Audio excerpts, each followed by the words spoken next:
শেকড়ের মায়া কাটিয়ে আবারও কর্মস্থল রাজধানী ঢাকায় ফিরছে মানুষ। তবে এখনও ফিরতি পথে যাত্রীদের তেমন চাপ নেই। গাবতলী বাস টার্মিনাল ঘুরে দেখা গেছে অনেকটা স্বাচ্ছন্দ্যেই ফিরছেন যাত্রীরা। গ্রামে বুঝেনি তো, বাচ্চারা মজা করে, বাচ্চার মা বাবারা মজা করে। গিয়েছি অনেক কষ্টে, তবু অনেক মজা হয়েছে। একটু আগে আসলাম, ছেলেপিলি স্কুল কলেজ আছে তো। বিভিন্ন প্রান্ত থেকে যাত্রী নিয়ে কমলাপুর স্টেশনে ফিরছে অনেক ট্রেন।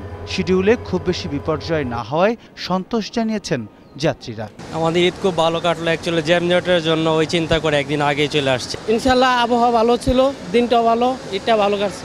যাত্রীদের ভ্রমণ নির্বিঘ্ন করতে পেরে খুশি সংশ্লিষ্টরা। প্রত্যেক ট্রেনেই কিন্তু আমরা অতিরিক্ত কোচ সংযোজন করেছি, এমনকি স্পেশাল ট্রেন যে 3টা আছে ওখানেও আমরা অতিরিক্ত কোচ সংযোজন করেছি, যে কারণে মোটামুটি মানুষ ভালোভাবে আসতে পারতেছে। দক্ষিণাঞ্চল থেকে যেসব লঞ্চ সদরঘাটে আসছে তাতেও যাত্রী তুলনামূলক কম। আগামী দিন থেকে ভিড় হবে প্রচুর, মনে করে আগে আগে চলে আসছি।